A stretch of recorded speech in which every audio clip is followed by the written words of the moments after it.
Abyss released an earnings call letter earlier today going over the great success that Crimson Desert has had so far in 2026, but also giving us a look ahead at what's to come next for Crimson Desert, as well as their future games and different types of content we can expect to see. Now, this right here is their operating revenue. Now, I went through the entire earnings call letter here, and there's actually a lot of really good information here. Their operating revenue has jumped quite a bit, and the sales so far of Crimson Desert has made them over 178 million US dollars. It's crazy to see. And comparatively, Black Desert Online is still pulling in a lot of money as well. It didn't seem to take that much of a dip, and they expect around like a 9% decrease over the year. And as you can see here, they've already earned more in the first quarter of this year compared to 2025 as a whole. And the operating revenue from 2026 is expected to be roughly $500 million.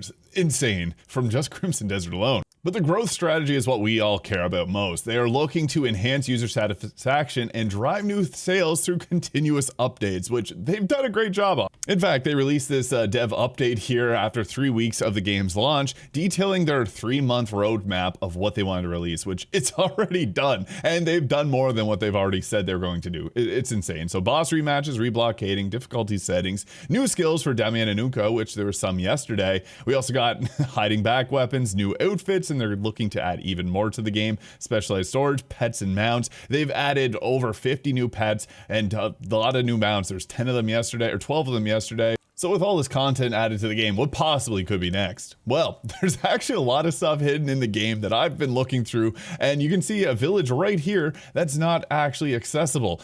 A good portion of the Crimson Desert here, you can see this entire section has obviously an ability to go to it, but there's actual villages like you saw that you can see right in front of me, and there's treasure chests and such here. You can't actually access them. You can run out of bounds, but you'll get pushed back. But that's not all. There's also another hidden village up in Payloon. It is a little bit more difficult to get to. It's like up roughly around here, and you do have to do a long haul all the way around here. It is hard to get to, but it is there. Reddit user Razia Labolataria actually posted a whole video where they show off this hidden village, and obviously you're not able to go here, but it is just straight north of Payloon, which leads me to believe that perhaps this is like the starting location where you're supposed to, like, you know, where the gray mains are originating from. Who knows, but this could be a possible location for DLC. So yeah, there's lots of hidden stuff in this game that could possibly be added with a future DLC. Now, I did have a really good idea here. Now, if you play Tears of the Kingdom, you know there's that upper section, there's a lower section. We could potentially see a DLC where there's like an anti-abyss here, where it's kind of like an evil one that's got more challenges.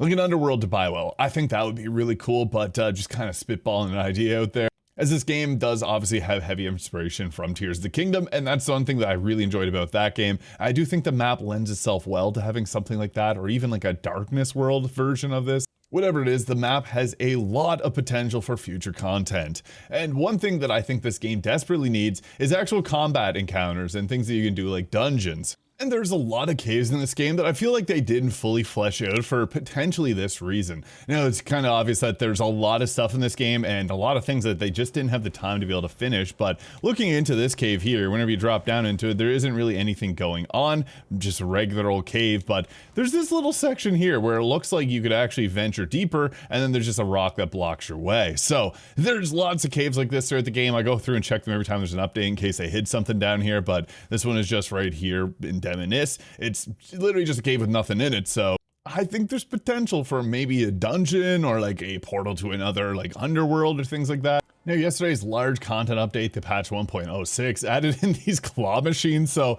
they're showing that they'll be willing to add any random idea. I think these are fun. I hate these machines with a passion, so I just didn't really like that section, but it just shows that they're willing to add in some stuff that, you know, no one's asking for, but still may be cool to get added. But per the letter, they also said, in addition, we're currently exploring various ways to broaden the game through in the next level with a DLC of some sort. They don't have any details out yet because they're working on the concrete plans for it, but honestly, with the patches that they've released so far, those would actually count as literal DLC for any other game. Think about it. There's so many games out there that charge money for horse armor, where they added 10 whole mounts yesterday alongside a bunch of armor for those mounts. So whatever type of DLC that they're adding, it's not going to be a small one. There's no chance that it'll be small because all these updates have been huge. They've over delivered on everything they possibly could. That update that added in birds, it added in 45 new types of birds. That was obviously something they already had base game assets to use, and it was likely something they wanted to add before the game's launch, and they didn't have time to do it. So that's where I think a lot of these small random updates are coming from, is just things that they had in production, just didn't make it into the final cut of the game.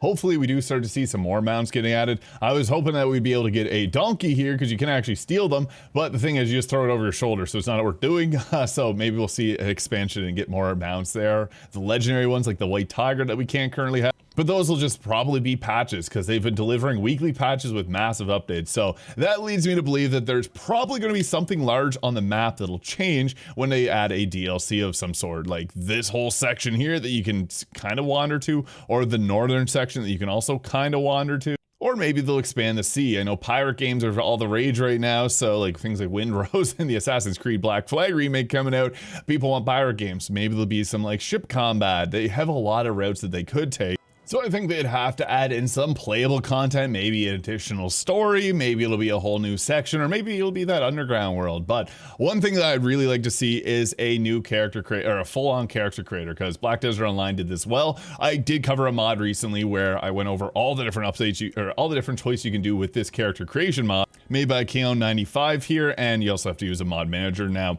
mods I'll get to in a moment, but this character creator was amazing. It blows my mind. If you played that Black Desert Online, you'll know that they have a great character creator.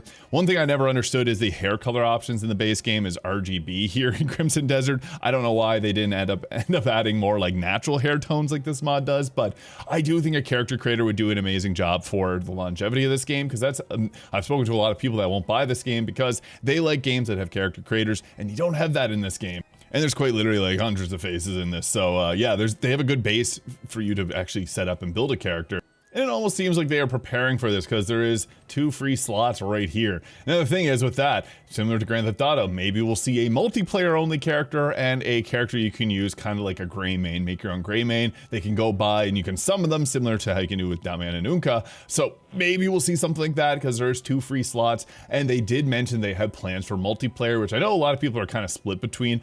You don't have to use the multiplayer if it's not something that appeals to you. And it obviously has taken up their development hours to put something like that together. So I can understand why some people wouldn't want a multiplayer, but it could be fun, eh? Like, there's a lot of puzzles in this game that it may just feel a lot better to play alongside a friend, and I know a lot of people do enjoy that kind of camaraderie, playing a game like an action RPG with others. I'm not sure how they'd implement a PvP or a multiplayer situation, because they may have to do like a separate map so it won't interfere with your current game, but they could easy enough do like a copy of Pywell and have it like a GTA Online kind of route. New characters, multiplayer, new section of the map opening up. These are top things that I think that could potentially come to a DLC. Now the timing for a DLC, I think it would be wise for them to make the push before, you know, Game of the Year awards go on in November. So that's likely we'll maybe see an update for October or September even, just to keep this game front of mind as the Game of the Year awards come around. But yeah, with 6 major updates already that have added so much content, like honestly, it's bigger than a lot of DLCs for other games, we can expect something big at some point, and probably this year, as they mentioned that they are looking to add another ton of money. If they're looking to make their earnings so far this year go from 178 million US dollars to $500 million, there's probably some form of DLC content that's going to get added. Maybe like a $30 or $40 DLC, depending on the size of it. If they end up adding an entire underworld to the game, then obviously spending $40, no one's gonna mind that because it's just a ton more content. But that's just my thoughts. They have to make it, they have that prediction of how much money they're gonna make, and they probably have a plan on how they're gonna get there. And my guesses are they're probably gonna end up selling a DLC of some sort, which they honestly should, because these free patches have been amazing. Now, not in the earnings call, but something the CEO did talk about is a potential Switch 2. They're doing some early research and development for a Switch 2 version of the game. I know not a lot of people really care about Switch 2, but the thing is, it runs on a base PS5 and Xbox at like a 30 to 40 frames per second, so they will have to make a lot of cuts because of the size of this game. It's also using a proprietary engine, their own engine, so that does provide some risks whenever it comes to adding it to the Switch, but we'll have to wait and see more on that. And speaking of the proprietary engine, mods, something I care a lot about. I make mods for Baldur's Gate 3, and I would love to see a modding toolkit for this game. If there was one available, you can bet I would be making mods for this game, because there's a lot of great things out already. There's around 1,000 mods currently. I did do a full video went over my favorite 20 mods that are currently available. Some amazing armor sets for characters like Damian here, and even Cliff himself. Mods that change the dragons, giving you the infinite cooldown. I know there's an item for that, but even changing the breath and giving new attacks. Some of the summons yesterday came with like poison attacks here, but I really enjoy this one that speeds up the dragon here. And yeah, the thing is, mods are going to be very difficult because this is their own proprietary engine. So